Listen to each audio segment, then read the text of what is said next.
అనంతపురం జిల్లాలో TDP, BJP, Janasena, YCP పార్టీలు బీసీలకు సరైన అవకాశం ఇవ్వడం లేదని బీసీ సంఘం నాయకులు వాల్మీకి చంద్ర చెల్లాహరి వాపోయారు. టీడీపీ ఎన్నో ఏళ్లుగా బీసీల అండతోనే ముందుకు సాగుతుందని అన్నారు. అనంతపురం ఎంపీగా స్థానికేతరులకు అవకాశం ఇవ్వడాన్ని చంద్ర చెల్లాహరి ఖండించారు. బీసీల సీటు రెడ్డి సామాజిక వర్గానికి ఇవ్వడాన్ని వ్యతిరేకిస్తున్నామని తెలిపారు.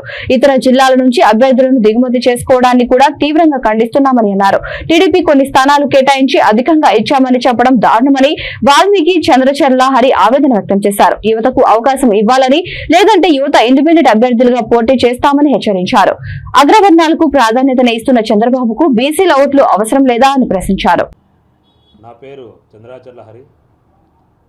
నేను వాల్మీకి సంఘం నుంచి, బీసీ సంఘం నుంచి ఈ రోజున ఒక ప్రెస్ మీట్ పెట్టాలనుకుని ఈరోజు కొన్ని విషయాలు మీతో చర్చించాలని చెప్పి ఈరోజు ప్రెస్ మీట్కి పిలవడం జరిగింది.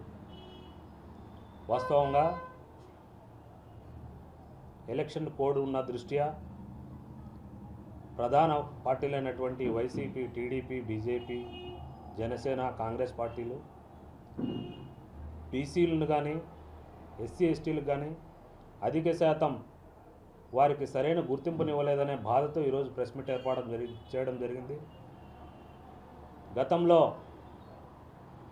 ముఖ్యంగా వైసీపీ పార్టీ ఆల్రెడీ 175 స్థానాలు, ఎంపీ స్థానాలన్నీ కూడా వాళ్ళు అభ్యర్థుల్ని అనౌన్స్ చేయడం జరిగింది. ఇప్పుడు అనౌన్స్ చేయబోతున్న పార్టీలైనా కూడా కనీసం బీసీలని, ఎస్సీ ఎస్టీ మైనార్టీలని గుర్తించాలని చెప్పి సందర్భంగా విజ్ఞప్తి చేస్తూ ఈ రోజున తెలుగుదేశం పార్టీ 1983లో పుట్టినప్పటి నుంచి కూడా బీసీ వర్గాలైతేనేమి, ఎస్సీ ఎస్టీ వర్గాలైతేనేమి ప్రతి ఒక్కరూ చేదోడి వాదోడుగా ఉండి తెలుగుదేశం పార్టీ ఈ రోజు వరకు కూడా మనగలుగుతుందంటే బీసీ, ఎస్సీ ఎస్టీ మైనార్టీల అండతోనని చెప్పి ఘంటాపథంగా తెలియజేస్తున్నాం. ఈ రోజున తెలుగుదేశం పార్టీ స్థానికేతరులకు అనంతపురం ఎంపీ ఇవ్వాలనే ఉద్దేశంతో దీన్ని మేము ఖచ్చితంగా ఖండించి తీరాల్సిందే. ప్రతి ఒక్క అనంతపురం జిల్లావాసి, ఉమ్మడి అనంతపురం జిల్లావాసులంతా, బీసీ వాదులంతా ఖచ్చితంగా ఖండించి తీరాలని చెప్పి ఈ సందర్భంగా తెలియజేస్తూ గత 2-3 నెలలుగా అనంతపురం జిల్లాలో వాల్మీకులకు ఇస్తామని చెప్పి ఊరిస్తూ ఈ రోజున ఒక రెడ్డి సామాజిక వర్గానికో, లేదంటే కర్నూలుకు చెందిన ఒక వ్యక్తికో ఇవ్వాలని చెప్పి అనుకోవడం ఎంతవరకు సమంజసమని ఈ సందర్భంగా మేము చంద్రబాబు నాయుడు గారికి విజ్ఞప్తి చేస్తూ, గతంలో వైసీపీ పాలనలో కూడా కర్నూలు నుంచి కూడా ఎంపీలని వలస తెచ్చుకునే పరిస్థితి ఏర్పడింది.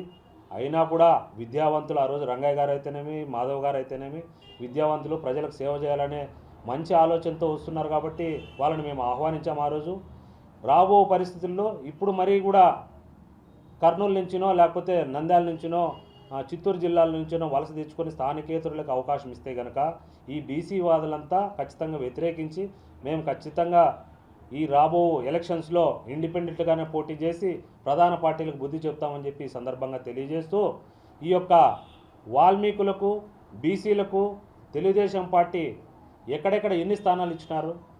వైసీపీ పార్టీ 60% అని చెప్పి దాదాపు ఒక 40%కే బీసీలకు, ఎస్సీ ఎస్టీలకు ఇచ్చి ఒక మడకసిరిలో కానీ, లేకపోతే ఒక